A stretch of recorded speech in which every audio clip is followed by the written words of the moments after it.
So in this episode, we're gonna go over the squat basics of 101.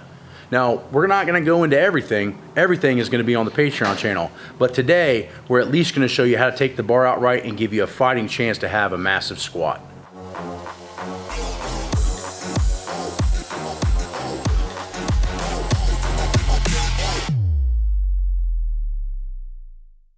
So the big thing about squatting is you have to set up for success, meaning the squat is a lot of times either made or missed even before you actually go up or down.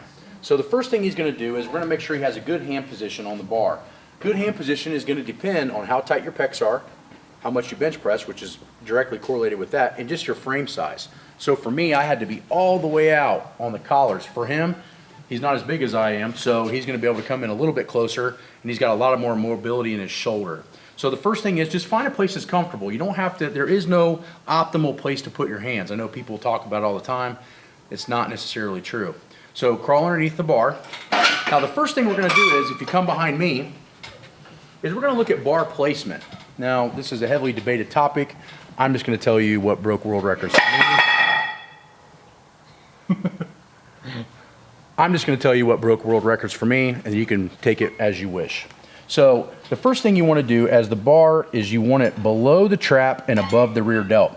Now what does that mean? That means that your rear delts are going to have to be really fucking big. Now if you watched a lot of the old Louis Simmons Westside videos, and if you look at a lot of us, our rear delts are fucking huge. Two reasons. One, it protects your shoulder from bench pressing, but two, it gives you a massive shelf to sit the bar on. You may not be able to do that unless this musculature here is very, very well built. So what you want to do is carry it a little bit below the trap and right on the rear delt. That's going to mean that the shoulder blades are going to have to be pinched back. And now you can see this shelf. That is where you should have optimal bar placement. This is not really an insanely low bar position if the rear delts are big and the traps are big. As you can see, it kind of sits right in between the trap and the rear delt. And that is going to allow him to have his head like this when he squats, keeping his torso upright and keeping the pressure on his hips and his legs. All right, crawl underneath it. Crawl out from underneath it.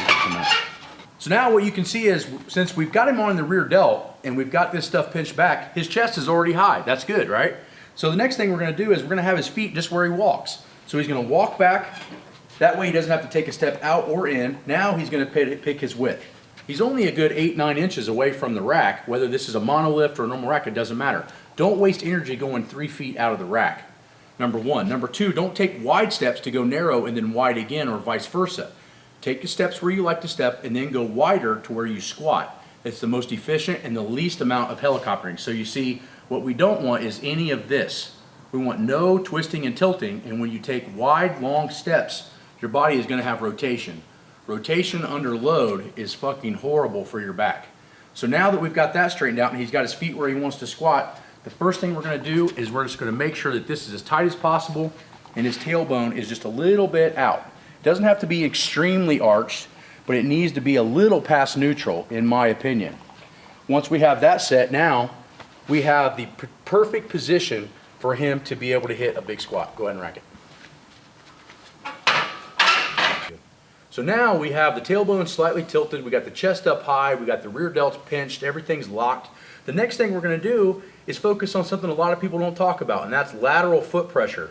So the first thing we're going to do is make sure his foot pressure is a lot on his heel, and it's on the outside, almost like pinky toe, the outside of his foot.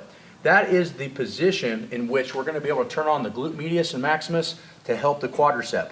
Without this lateral foot pressure, it's very hard for the glute to help in a squat. So this forces it to help.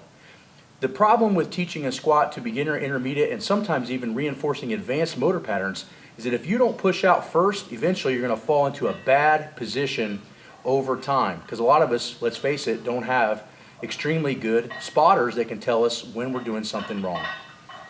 Okay, rack. All right, now that we have the tailbone slightly stuck out, we got the chest up, we got the rear delts tight, we got the lateral foot pressure all ready to go. Now all we got to do is just draw the knees out and keep kind of sitting our butt back while keeping our chest high. So he's just going to go down slow. He's going to push out as hard as he can, keeping his chest up, Good. He's going to come up. Good. Now you see he's got a little bit of a rounded spine in the bottom, and that's going to be due to either torso length and femur length. Not everybody can always have an exactly perfect squat. It doesn't mean we don't work for it though.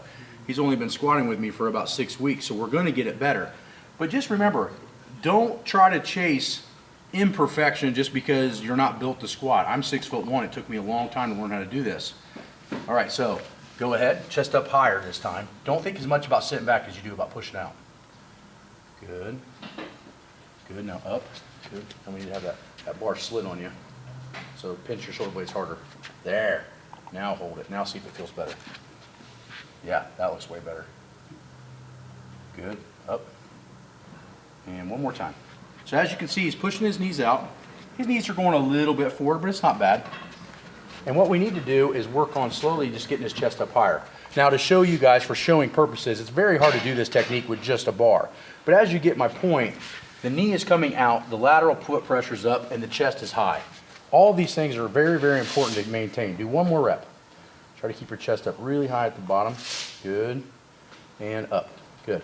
Now what you got to do is, we got to build. So what you'll notice is when you first start doing this, if you don't have a ton of upper back muscle, you'll notice that first learning this, your bar is going to slip down a little. We have to get his rear delts bigger in order to hold the bar in that position. Go ahead and rack. So in squatting 101 today, we took a guy with pretty decent experience squatting, and we showed you some of the fine-tuned form techniques.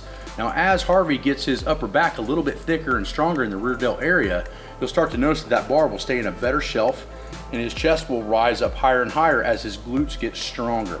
So you can see weaknesses when you just first start doing the squat with anyone, just based on the motor pattern in which they want to move. But if you pick up anything from this exercise video today, it's foot pressure and making sure that your upper back is tight and high. Those few things are going to really enforce the fact that you are going to stay in a good position, or the best position that you possibly can structurally, to squat big weights. So today I wanted to talk a little bit about training smart while aging, and I didn't think there was any better person to talk to than Stan Efferding.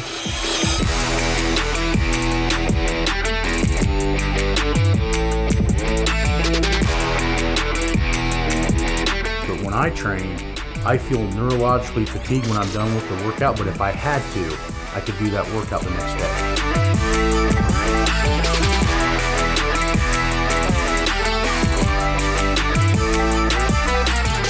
Tried some of this earlier, and it's absolutely crazy delicious. Yep. And this is a meal that I'll cook up in the morning. It takes, while I'm preparing the kids for school, and then I'll make a couple extras. You're still going to be really strong when you're 65.